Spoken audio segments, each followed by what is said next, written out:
What I would love to know is how it evolved toward this lifestyle medicine that you learned. I was kind of puzzled as to why the general level of health of the community in Greymouth was such a lot worse. What we had late presentations of people with really unwell. Um, so I thought there's a difference here, and it's not just about the level of health services that people have access to. There's something else going on, and that's what started me searching and trying to figure out what seems obvious in hindsight, but trying to figure out what is the difference between these two communities. It's not just money, because So what along your path has been the most challenging when you, just before you open your own business, this lifestyle clinic? yes, I think it's an internal challenge, Lily, isn't it? When every entrepreneur will say that.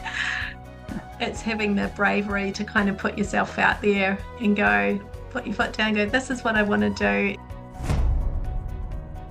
Where does that passion come from, this desire to help women? Fortunate experience of being able to care for and work with a lot of women and see kind of a real range of women's health issues and how that impacts on them. And I think as women, we're often the connectors for our families, our whānau, our communities, and we're often juggling multiple hats. What is your gift, Erika? Ah. Thinking about this and puzzling Lily a lot, and I thought that my gift is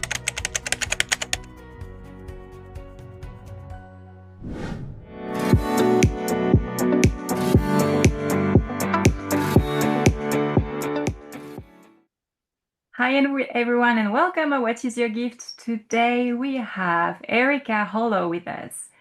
Erika is a GP in New Zealand, but she also has her passion and own business. So welcome Erika to What is Your Gift? Thanks, Lily. It's lovely to be here today. Thank you. So the first question I would ask you is maybe what is your passion? And then maybe we can go back into the beginning. But yeah, just tell us what is your passion? Well, my passion is in obviously lifestyle medicine.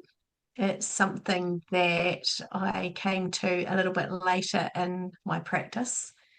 And I also have an interest in women's health, which has been something that I've worked on through my whole career since I was in general practice for the last 20 years. So lifestyle medicine's been a new interest that I've developed, I guess, in the process of my working life. You follow different areas and follow different areas of interest, and this kind of came up for me as an area that I was really curious about as a response to some of the things I was observing at work. Hmm. Can you tell us a little bit what is lifestyle medicine for people that don't know? Well, the simplest way to explain it is that it's a little bit of overlap between primary care or general practice, family medicine, and public health, in that it's looking at the broader aspects of people's health. So, in standard medicine, when you go in and you see a doctor, they will be asking for symptoms and then examining you and coming up with basically a diagnosis and treatment. And in lifestyle medicine, we do that, but as well, we also look at the ways that we're living our life that are impacting on our health. So, Ah, a lot of people might be kind of knowledgeable about the pillars of health, which you see advertised a lot around social media and things recently, but the awareness around sleep, nutrition, physical movement, social connection, mental health, those kind of issues that all influence on our health. So it's just taking that step back and looking at the broader context of the person's life and looking at other things that might be impacting on their health. So sometimes people will come and work with me because they've got a specific issue like sleep, and they don't necessarily want to jump into, the standard prescription of sleeping tablets. They want to actually try and take a step back and look at what things they can adjust with their lifestyle, the way that they're living their life to actually treat the sleep problem. So I guess that's one example. And with women's health, I'm looking at a lot of menopausal health with women in perimenopause and menopause. And sometimes that does involve a prescription. So as lifestyle medicine, we have our traditional training and we will do prescriptions as needed, but we might also talk about a nutrition, change in Mm. nutrition or an exercise prescription or something in addition to your standard treatment. That's amazing. So it's a very holistic approach, isn't it? Mm. Yeah. Yeah, and that differs a little bit from functional medicine because people often think that it's functional medicine where people are going down biochemistry, testing all the, Mhm. all the things, putting in a whole lot of supplements. So that's not what my practice is generally about.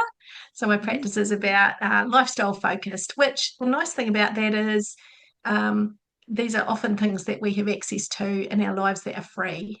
So it's not necessarily involving a whole lot of prescription of supplements and expensive tests. It's about looking at ways that we can potentially live our lives a little bit differently to encourage and support our health and our community health. You know, what you are describing really makes me think of the older medicine where the doctor had more time to spend with their patient to understand them more and yes, have more time with them to help them in different aspects of their lives. Do you like when you do lifestyle medicine compared to the general medicine? Do you have more time with your client? Yes, I do. I have tried for a number of years to incorporate it into my regular primary care. Mhm. And there's certainly some things that you can do slowly, bit by bit, in the standard family medicine or general practice. But you're right, to get to grips with the individual person either takes more time at the first consult, which is why I always have an hour for the initial consult. Oh, But also, I think you can probably do that in standard primary care, but you just have to do it piece by piece by piece over a much more extended period of time because, as you know, Lily, the 15-minute consult is the thing now. And you're absolutely right. It is actually, I'm just going to say, almost impossible to fit an effective lifestyle medicine consultation into 15 minutes. So, yeah, that was a challenge. And I guess that's why I've set up the private clinic as well. So I have an opportunity to do that outside.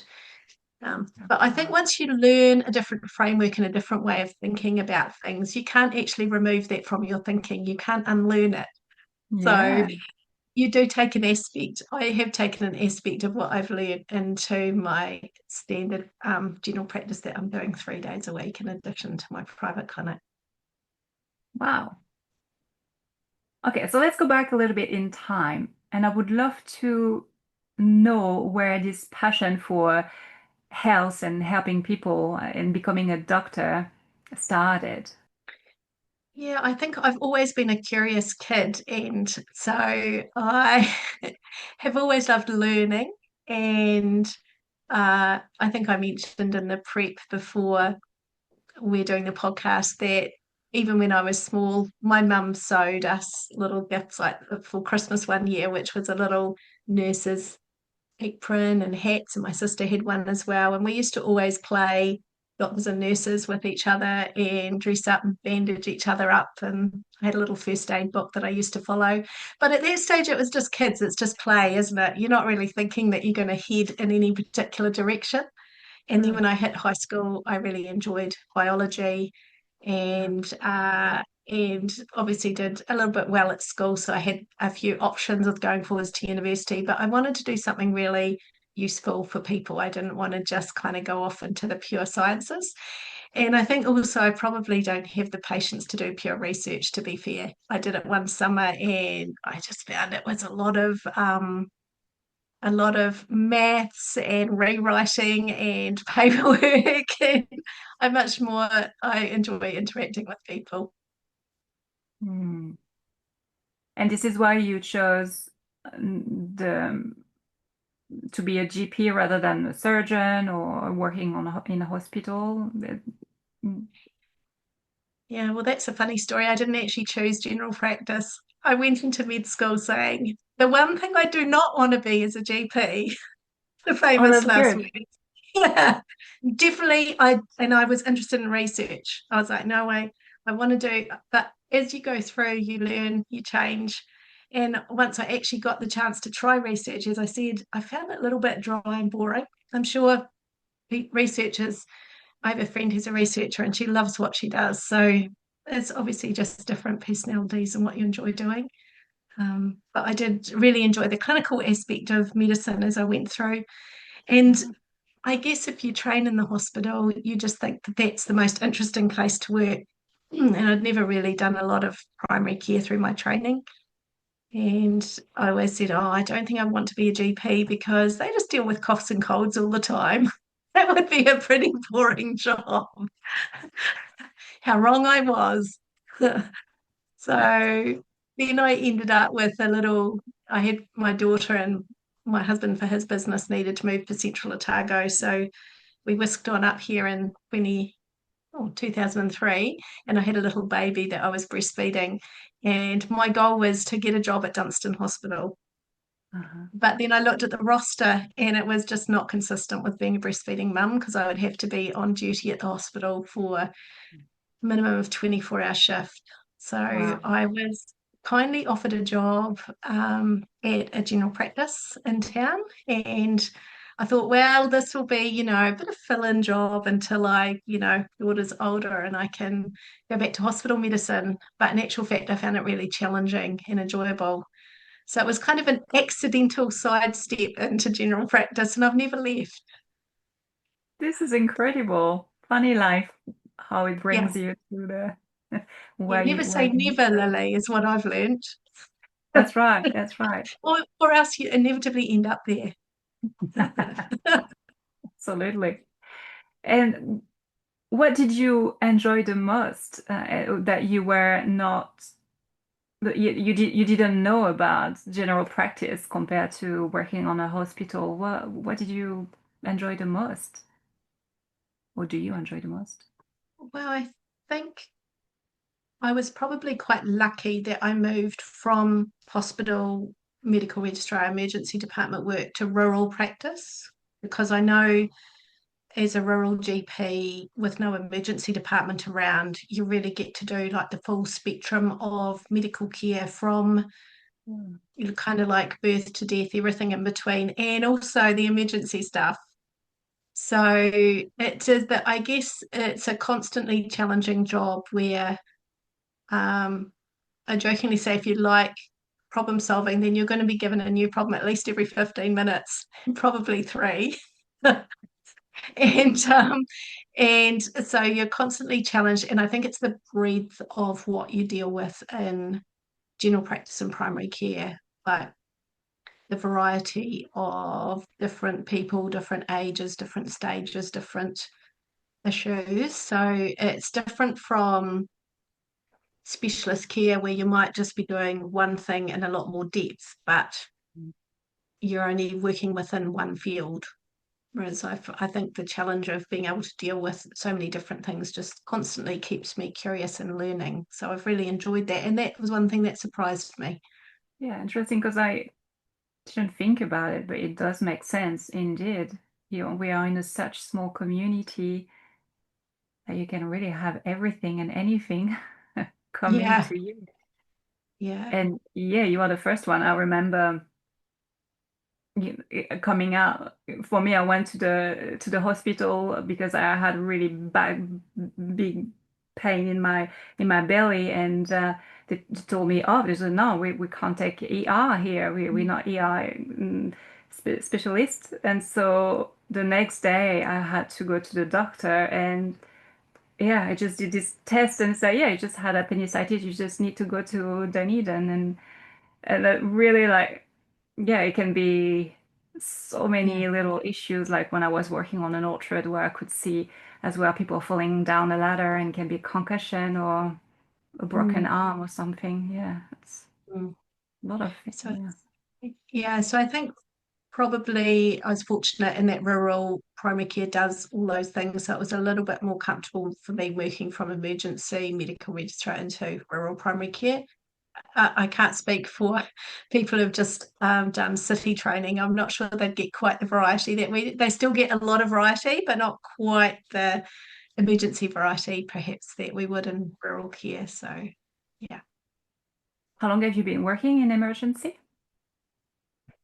When I was working in emergency department in Kew Hospital, I did that for a couple of years, and then I came out, as I said, had my daughter, moved up to Central and stayed yeah, Yeah. in It's primary funny care how services. life brings us what we need to, yeah, everything that happened in the past has a Mm, reason to what we're doing right now. yeah, yeah. And what I would love to know is how it evolved toward this lifestyle Mm. medicine that you learned. Yeah, so I guess with my husband's work, we've moved around quite a bit. So we spent 15 years in Central Otago, and I ended up the last year or two working in Wanaka. And then, for various reasons, we moved up to the North Island, then back down for my husband's work to Greymouth, which is on the west coast.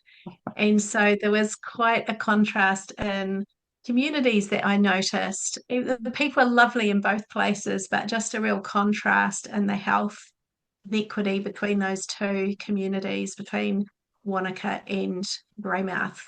And the really interesting thing for me as a doctor is we always think that health is about access to the hospital and everything, all the facilities, all the services. And we often say that, well, rural people are less, their health is poorer because they don't have access to that. And for me, that transition between living and working in Central Otago for so long and then moving up into a couple of other different communities in the North Island and then to Greymouth just really heightened for me how that's not the whole picture. Mm. that I think on average there are some challenges and barriers for people in rural areas, no doubt with their health, but in Wanaka, for instance, there's a lot of people with a good level of education. Not everybody, because there are some people really struggling financially there as well. But in general, the population was actually healthier. The people that we were caring for were healthier. And then when we moved and there's no hospital, there's no emergency department in Wanaka or Cromwell. There's not, there's not all the specialist services on tap 24/7. And yet we moved to Greymouth where they have a hospital and they have inpatient services and they have orthopedic specialists and they have an emergency department. And I was kind of puzzled as to why the general level of health of the community in Greymouth was such a lot worse. What we had late presentations of people with really unwell. Um, so I thought there's a difference here, and it's not just about the level of health services that people have access to. There's something else going on, and that's what started me searching and trying to figure out what seems obvious in hindsight, but trying to figure out what is the difference between these two communities. It's not just money, because there's definitely some people who live on the coast who are very well off, who run businesses there, mining, all sorts of things, and just like there are in Monica. And there's also people who are disadvantaged financially in both communities. So it's not always just about the finances or the access to services. And that's what led me down the path of like, what is different between these two communities?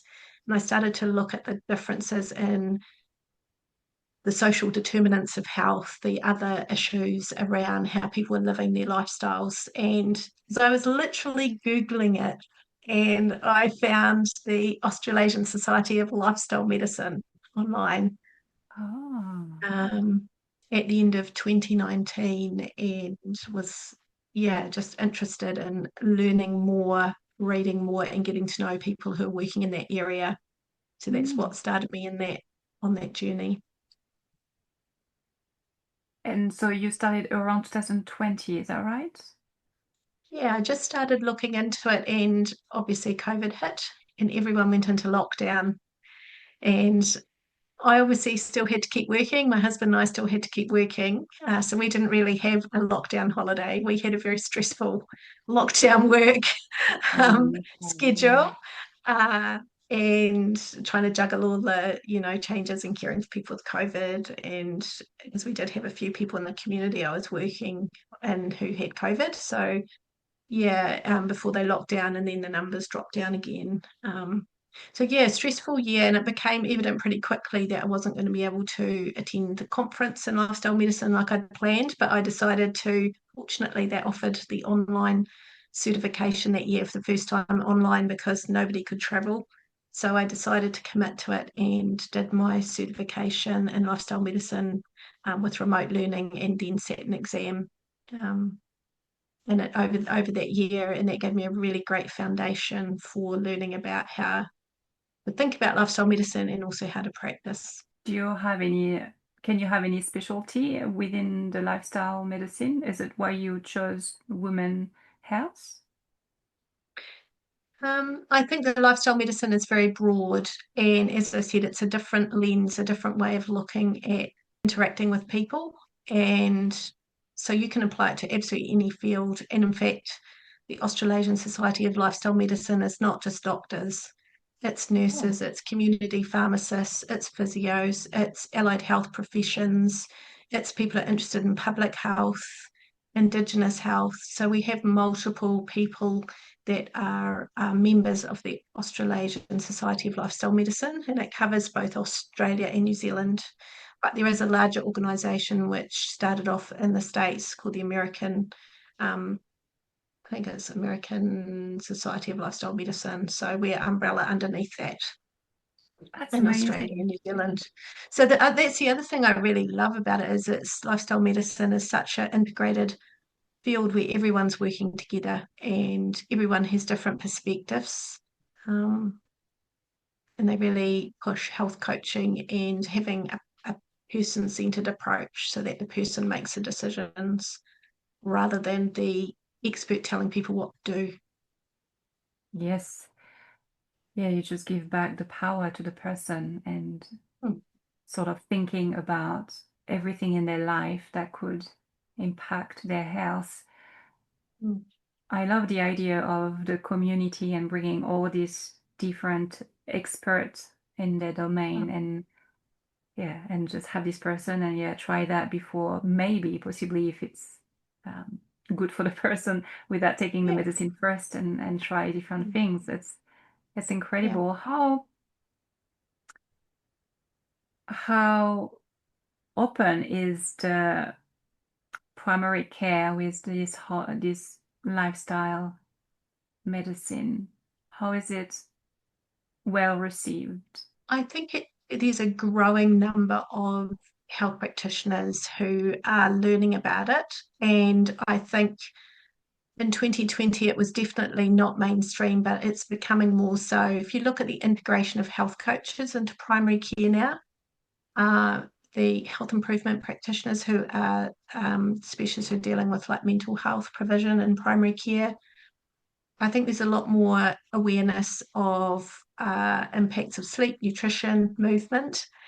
And I think also the way that we practice is changing, I hope, and becoming a lot more patient centered in terms of, again, there's a lot more equalization between people accessing information, health information on the internet, having a think about their own, what they would like, and coming in. And it's some kind of evening up the playing field, I guess, a little bit. So, yeah, I think there's a lot more interest. A lot of people are training in lifestyle medicine now because it's been such, it's a pretty low cost approach rather Mm. than going down the incredibly expensive drug route.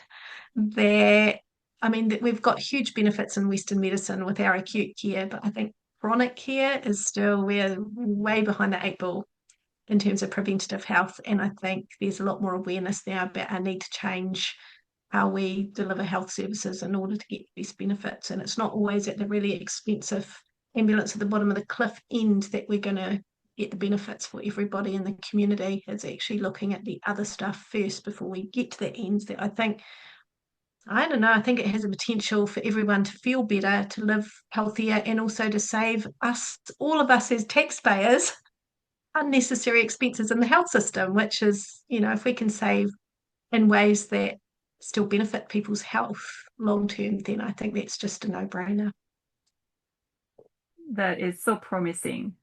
Do you know when it started in Australia? Well, the Australia and Australasia, this lifestyle medicine. I'm Do you know sorry, when can it you started? when it Compare. started? Actually, it Yeah. had been going a little while before I joined in 2020. I can't tell you the exact date, Yeah. but it had been going for a few years before then. And it's just continued to grow over the last 6 years that I've been involved. They even have medical students now who are interested in learning about it, and they have a medical students group, which is really lovely to see. Oh, that's so good. I'm really happy to hear that. It's very exciting. And how do the patients react? What kind of benefits they see between the general practice and this lifestyle? Mm. Well, I think I've seen, I think there's definitely quite a large number of people that don't come into the doctor necessarily wanting to take more pills. Let's be Mm. honest. Mm. I'm not someone that likes to take a lot of pills myself. If I have to take them, I would. But I think most people, if they can manage a problem without having to take medication and side effects, they would. But that motivation varies between people and also where they are at in their life. If things are very busy and they don't feel that they have the capacity to make a change in their lifestyle, then sometimes people might elect, for instance, to take some blood pressure medication for a few months rather than say, look, I just haven't got the capacity and time to increase my exercise and change my diet at the time. So I'm going to take the medication. So I think it varies a bit, but other people do much prefer to try the lifestyle changes. And I've seen people reverse, excuse me, reverse pre-diabetes and type 2 diabetes completely with lifestyle. So Wow. get their numbers, their blood tests, their blood sugars back to normal with lifestyle changes. Um, and I've seen that multiple times. So I don't think, I mean, it's definitely possible. And the sense of empowerment that people get from being able to take control of their own health and fix a problem themselves rather than having to rely on medication, I think that's a really powerful experience for people. Oh, I love that. Yes, it really gives back the responsibility of the doctor is amazing. The having painkiller and pills is amazing for some cases, but sometimes it can become like a bandage, and we don't really go back to the root issue. And that gives this idea, okay, well, maybe something in your life is unbalanced. Let's have a look at it. And if you are willing to, maybe if you change this part in your life, well, maybe your health will get better. Yeah, and the change for me is the way that I was taught to interact with people is to really take a history, do an examination, diagnose, and then give the person the treatment and the advice.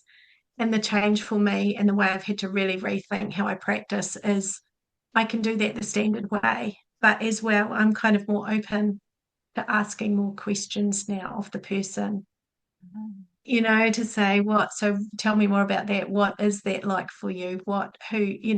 So small questions that seem like who does the cooking in your house? Who does the shopping? Because it's all very well for us to say, you need to change your diet and this is what you need to do. If they're not the person that's actually involved with that in their family, and Mm. then they're worried about going back and telling the other person you have to do that differently, then that's a barrier. And unless you actually address that with somebody, then yeah, I guess it's going to be hard for that person to make the change. So it's just asking the person what they want rather than me telling them what they should do. Yeah. I mean, it seems such an obvious thing, right? But we so often as doctors forget to do it. And I'm not saying all doctors, because I know that we've got some really amazing doctors as well. But even myself, I know when you get busy, you can tempted to just kind of like getting through your work. This is what I need to do. Da da da. Off you go. And it's just remembering that actually it's actually not that effective. I mean, who likes being told what to do? I don't. I don't know No, about you, Lily. Do you like being told what to do? no, you're right. No, no one really No, likes it. nobody likes being told what to do.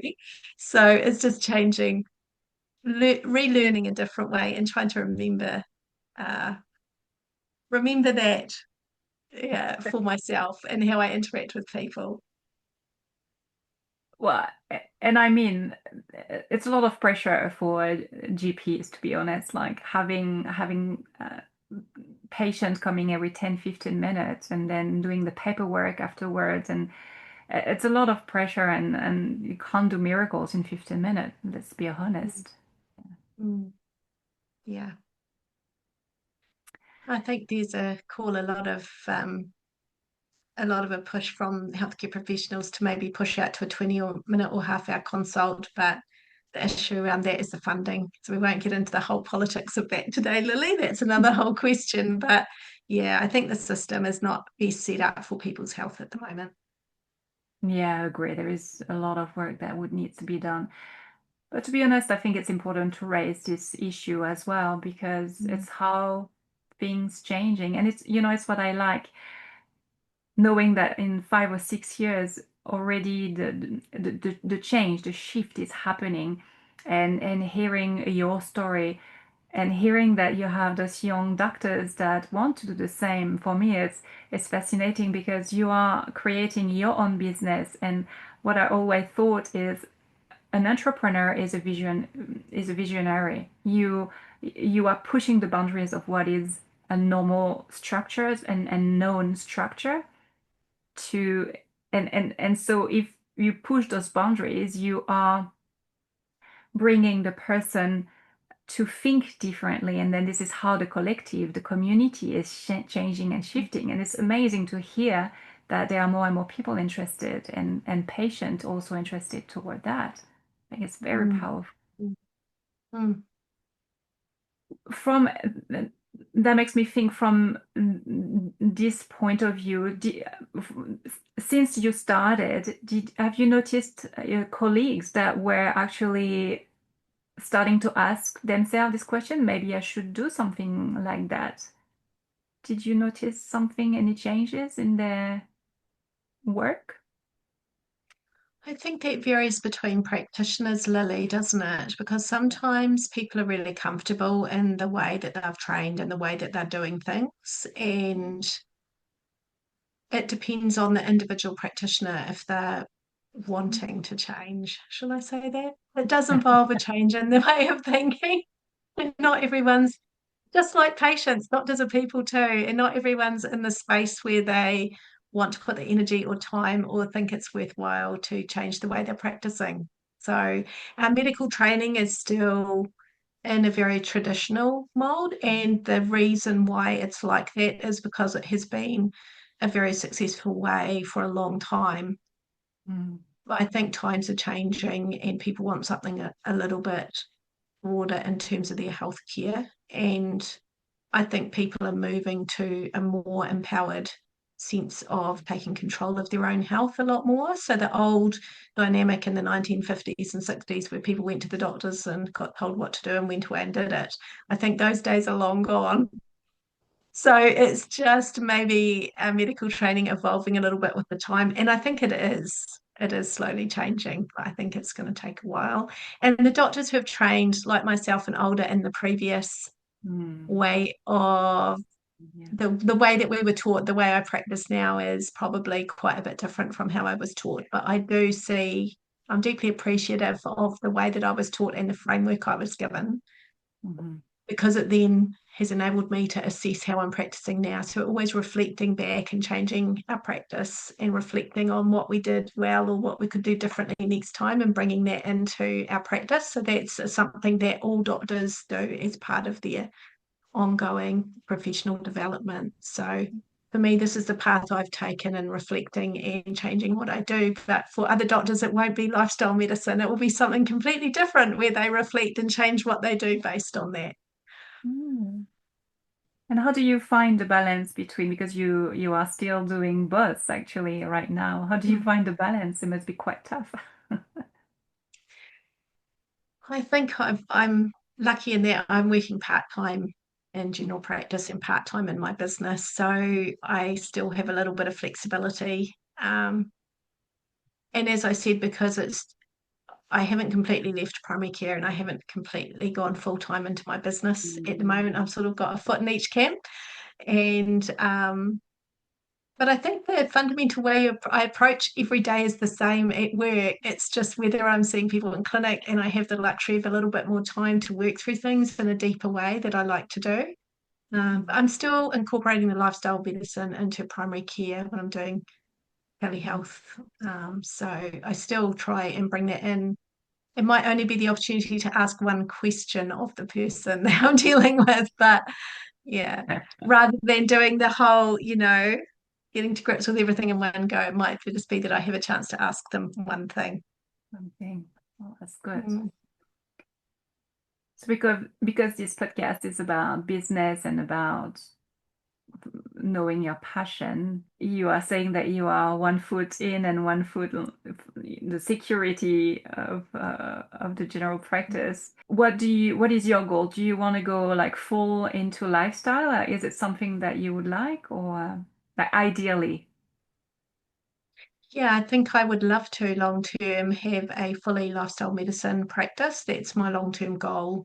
But I'm also aware that good things take time, and sometimes I can't expect it to all happen at once. So I'm just working quietly away at that. And also I do get enjoyment from the work that I do in the public system as well.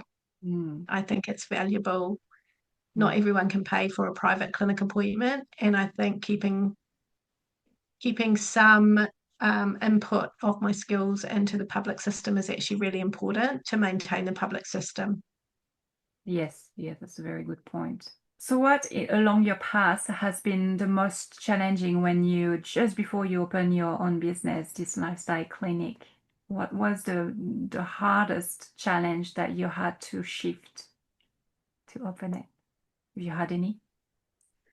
Yes, I think it's an internal challenge, Lily, isn't it? When every entrepreneur will say that, it's having the bravery to kind of put yourself out there and go, put your foot down, go, this is what I want to do, and I'm going to be brave and I'm just going to do it because you think there's probably going to be people who will value what you're offering, but you don't know for sure. We never do we? So Hmm. it's that internal taking the step, being brave, and just doing it. And for me, also a few little technical challenges. I'd never set up a website before.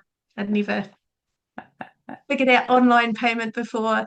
The IT challenges are ongoing. I'm learning new things every week, which actually, to be fair, I enjoy. But yeah, just the challenges of the how to run a business. Yeah, we have to wear a lot of hats when we start. Yeah, yeah, that's true. And what really motivated you the most to start? I think I'd spent probably 3 years trying to squeeze lifestyle medicine into 15-minute consults. So Ah.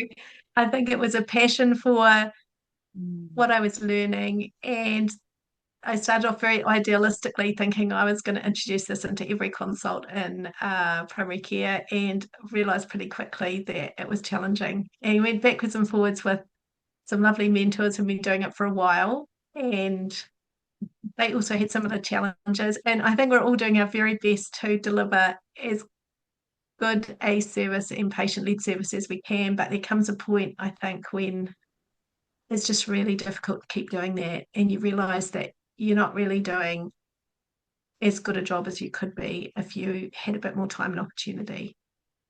Mm. So that's why I decided to set up my own practice. But the driver was very much, trying it the other way for a good 2 or 3 years and realizing, that the square peg just wasn't going to quite fit in the round hole, but we keep trying. Yeah. Ah, that's fascinating. Some time ago, I had this young person. I will say there because I don't want to go into details, but they were studying medicine and feeling the pressure Mm. at a point that possibly they wanted to stop their study even though they were motivated. Do you think, so there are two questions there. Do you think lifestyle medicine is known enough into the study, like the normal, well, medicine studying medicine? And the second question is, what would you tell to those young people that want to be a doctor, probably general practitioner, but that there is this this lifestyle of medicine there existing? Yeah, so I didn't quite catch the first question, Lily. So the first question would be, what would you? Oh gosh, I already forgot. That's all right. It's a little bit unsure. So the second question was, what would you tell a young medical student in training about the option of lifestyle medicine? Yeah. Have I got that right? Yes. Yeah, yeah. So I was fortunate up until last year when I was working locally in Alexandra, I had some opportunity to interact with rural immersion students who are medical students who've come out to primary care in rural areas for a year. And I guess it's quite early in their training. So for a lot of medical students, they're just trying to get the grips with like the real fundamentals of practicing medicine, what it involves, just learning patient interaction skills, learning clinical skills of how to do different practical things, and Mm. also the theory and the knowledge of medicine. And so I think uh, it's kind of I broach and I let people know that there is this Okay. branch of medicine and that they can, if they're interested to learn more about it, that they can join the Mm. Australasian Society of Lifestyle Medicine student branch just to kind of sit on the sides and watch and see and learn and see if it's something they're interested in. But I don't feel like I can push it too much either because they are in a slightly different headspace. For me, it's about Yeah. how we practice um, down the track, but you still need the fundamental framework of Oh, learning. gotcha. Kind of, it's an yeah, Yeah. it's not something that can replace the traditional basic fundamental learning. It's like the next step Mm-hmm. after that, if that makes sense. So it's important to introduce the idea and let people know where they can learn more about it and for them to know that it is there. And I will always be happy if anyone wanted, to learn more about it to approach me. But yeah, it's Yeah, and tricky. I guess you answered the first question. That was if they are aware in during the study of Mm, this specialty that is coming after, but mm, obviously they are not completely aware. mm. But some medical students are not. I mean, everyone's got their different bents and interests. Medical students are like the general population. Some Mhm. people really like hands-on. Some people love orthopedics, where they go in with tools and sutures and fix things. That's their, and they have a real strength at that, and that's what they love to do. And they're very good at their three-dimensional, like making things, fixing things, and they're really, yeah, spatially, that's their thing. And other people like sitting and talking and getting into the detail of things and other people like mental health and so the students are still kind of finding their way about what things they enjoy and as I said what I thought I would end up doing going into medical school ended up being completely different so life sometimes takes you in different paths and I think for me as a lifestyle medicine practitioner just letting them know that there is this path and this other area that they can legitimately follow and be interested in and do training in is Mm. you know, that's where it sits with me, unless someone is showing a very early interest in it. Mm. Well, that's the But beginning. it sounds like the medical student you were talking about was having a very tough time deciding if they Yeah, should keep going or not. they were not sure. Um, really feeling the pressure of the exam and all that, which Mm, I found sad in a way because we are lacking of doctors and nurses in this country, but also I could feel the passion of this person, and that was quite sad because they were really close to the end, but yeah, it was just too much. Mm. yeah, it is tricky. I nearly left in my second year of medical school, Right. nearly left medicine, because I think the idea that you have going in and the reality of what it's actually like can be very different. Um, But I think one advantage for me was that I'd really strongly chosen that course for myself to start with. It wasn't something I was doing because of expectations of other people, and I had a long-term goal in mind of what I wanted to do. And so I decided I would weather the storm, as it were, and not make my decision based on how I was feeling at the moment, Mm. but that I would keep going for a bit longer and just see how I felt down the track. And for me, the goal was graduation and then working, because I was aware that what I was doing in medical school was a preparation, but it wasn't the same as what I would be doing when I was working as a doctor. Mm. Yeah. But yeah, it's not easy. It's a bit of a pressure cooker. I always heard that, and I think it's in any country. Mm, Yeah, when I was in France and I've done psychology, there was a part that in biology, there was a big part I was in the medicine, and it was really tough, and it was only a one little part. So I can't imagine the pressure of learning by heart all that. Yeah, it's mm. a lot. It's a huge volume. I Yeah. don't think it's any more difficult than what everyone else at university is learning. It's just a difference in the volume, and yeah, it's huge. Mm. Yeah, and then depending on the specialty, that's why you hear people like, oh, but 8 or 9 years later. Yeah, yeah, yeah. And then they have to practice their art, and they might just be hitting their stride by their 50s, maybe. If you're a surgeon, they say that it takes you this amount Oh, to do your basic medical training, this amount for your surgical training, and then you've got to get good technically at what you do. So I think it's the same with any branch of medicine, is that yeah. you get your initial training, your basic training, then your advanced training, then you've got to get good at doing whatever it is you do in your advanced training. And that's the challenge.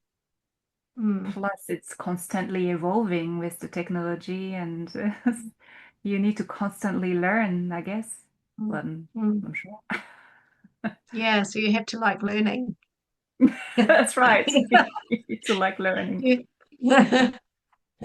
And some people, I know I shouldn't joke, but some people do, I think, stop learning. They, like we were talking about, get into the comfort zone.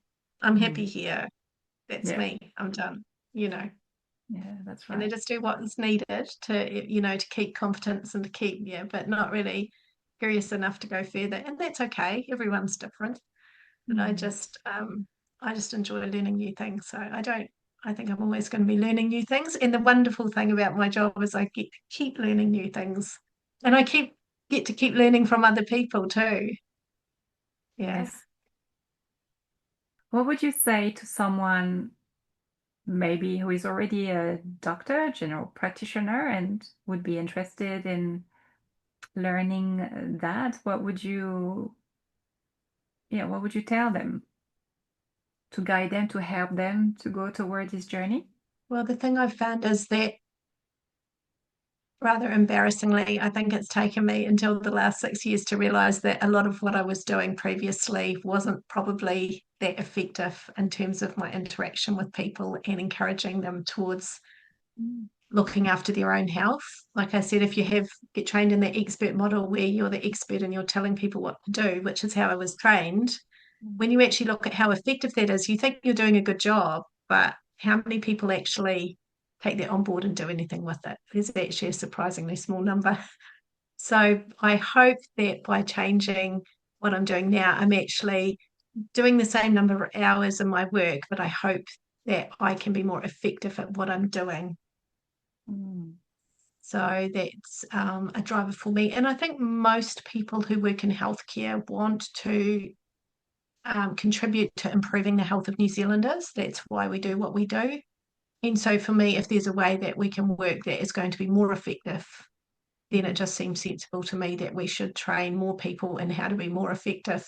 And Mm. so I feel that this is one way, that one area of training where as general practitioners we can definitely, and as nurse practitioners and nurses, Improve. um, that we can improve the service that we deliver to people, and that we can empower people to look after their own health, which is the whole point, I think, at the end of the day, is to help relieve suffering and help people to live a better, healthier, happier life.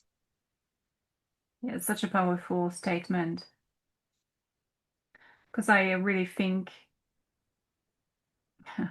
well, when I studied psychology, and I remember those study that they were doing, pe people trusting completely the doctor, the white blouse, the white coat, even though everyone was thinking like it's nothing, there's something that is not quite right, but the belief that we have in the white coat is like it's everything is like a god. It sort of takes away our own power and we rely on someone. But the problem is now the white coat doctor is now relying on pills and don't have the time to listen to the person and say, oh, well, try this pill and then we'll see in a couple of weeks. I hear that often. And then, oh, it's not Yeah, working. Let's try another one. yeah. I've seen that on my husband giving the wrong pill. And yeah, it was quite interesting. But anyway, so, yeah, I guess there is a lot of improvement to be done at this level because there is a lot of trust, which is great for doctors, but at the same time, if the doctor doesn't have the time to listen to you and reflect on what's happening in your life, yeah, there is definitely something unbalanced there. Mm. Mm. Yeah, that's true. I was reading a couple of days ago an article on looking at social prescribing for health, which has become more of a thing in the United Kingdom, but more recently coming through Australia and New Zealand, and talking about that whole thing about seeing the whole person rather than just the pill, like the immediate problem in the pill. For instance, if someone's coming in really frequently, is there another need that's not being met? Is there something we haven't explored with that person? Is there something else going on?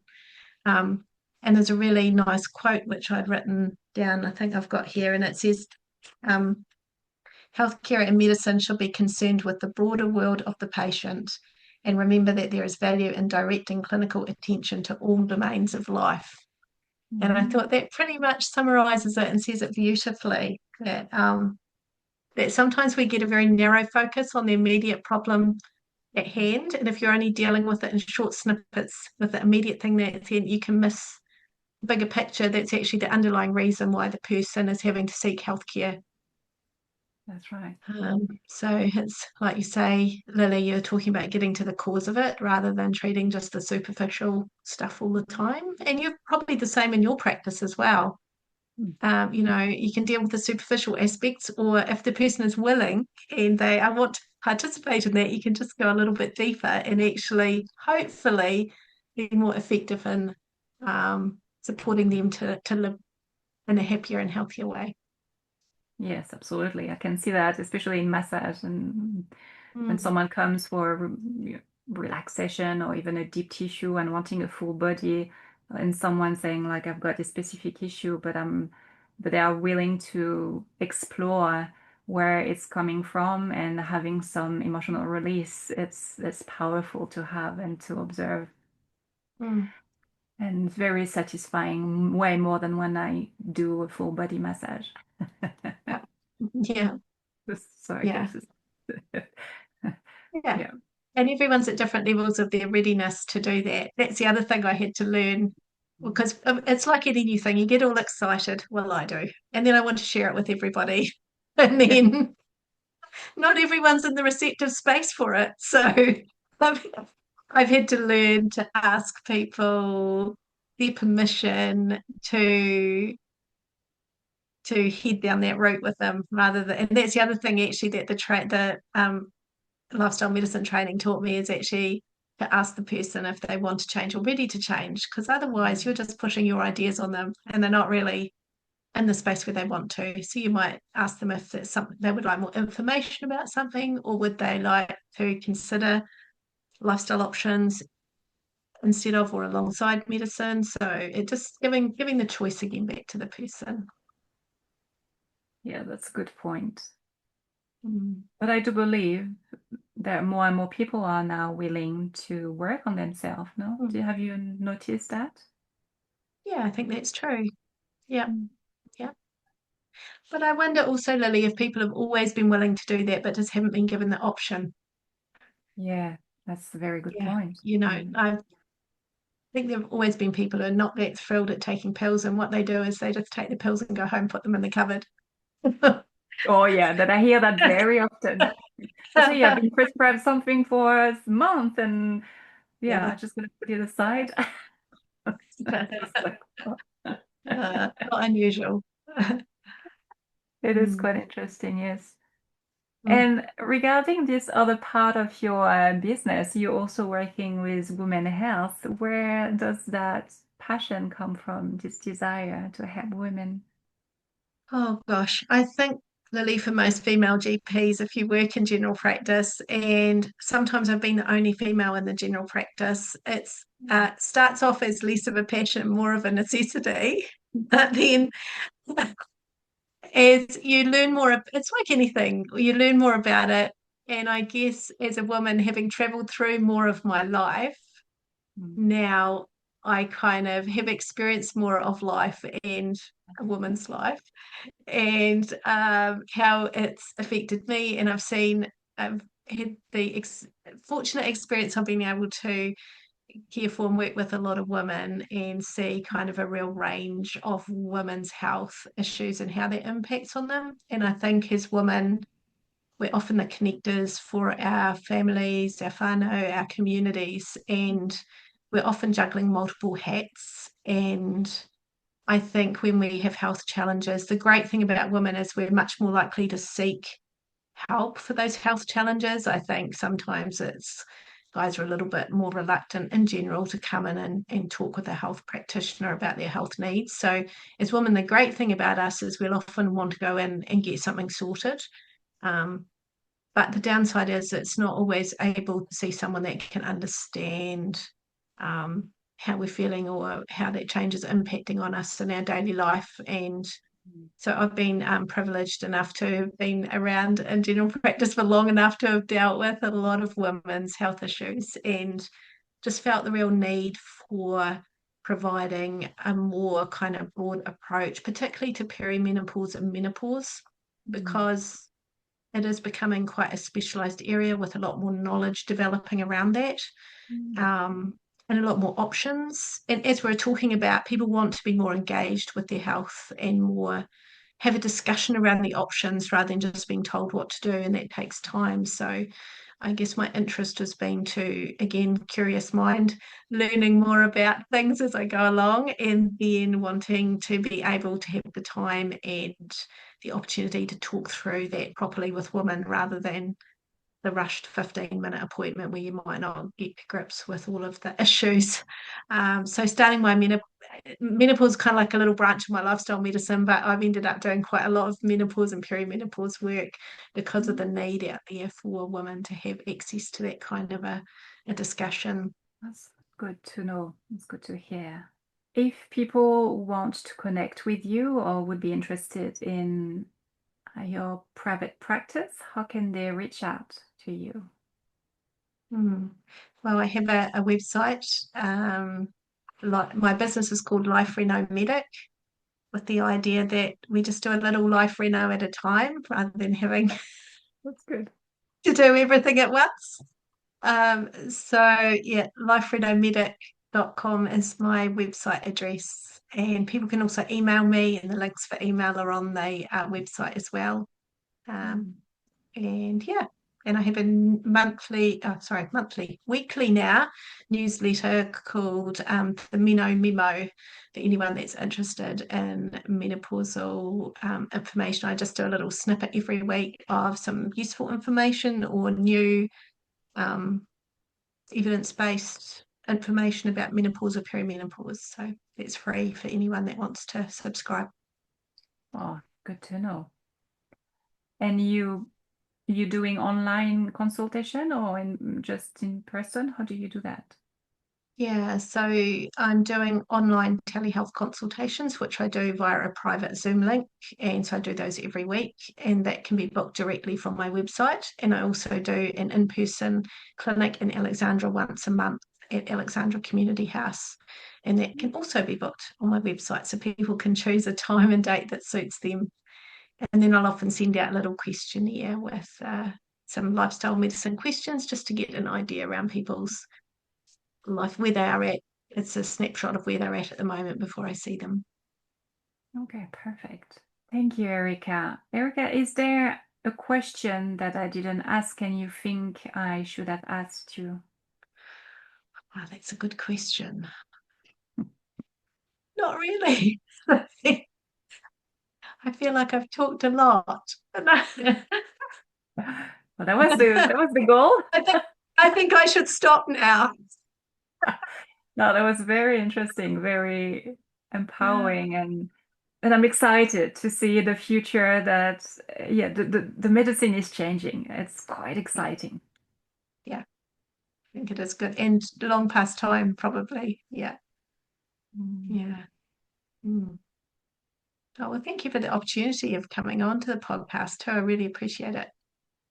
It was my pleasure. And I've got just one little question, the last one. What is your gift, Erika? Ah. Thinking about this and puzzling Lily a lot. And I thought that my gift is the gift that I've been given by other people, actually. I Mhm. just think that I've been given the gift of a life. I'm just borrowing it from my ancestors and I will pass it on to my kids and grandkids one day. And I think I've also been given the gift of the opportunity to study medicine. Mm. And I think a lot of people have given me that gift from people that have taught me or people that have, patients that have taught me and shared with me their personal struggles and journey and let me practice on them. Like when you're a medical student, it's such a gift for the patient to let you put an IV line in for the first time ever because they have to consent to that. So I've been given so many gifts. I kind of think I'm just kind of it's like, the game that you play as a kid on Pass the Parcel? Like the music stops and you're sort of holding the parcel for a while and then you pass it on again. I Yeah, feel like that I'm holding the gift at the moment, Lily, but it's not really mine. I've been given it by other people and hopefully we'll pass it on to others as well. So I'm a temporary gift holder. Am I allowed to say that?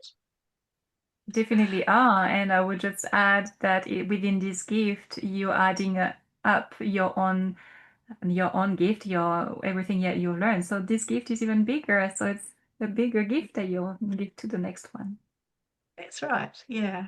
Yeah. So I'm very excited in a good way about the future. I look a lot on Instagram and those new type of medicine and the vibrational medicine I'm quite interested in. Mhm. And I think it's changing and it's very, very Mm. exciting. Mm. Mm. Yeah, There's always more to learn. We don't understand everything yet. It's like a big mystery. Yeah. we Still are. learning. Yeah. Thank you so much for your time. And it was a pleasure to have you today with us. Yeah. Thanks, Lily. It's been my pleasure to join you. Thanks so much.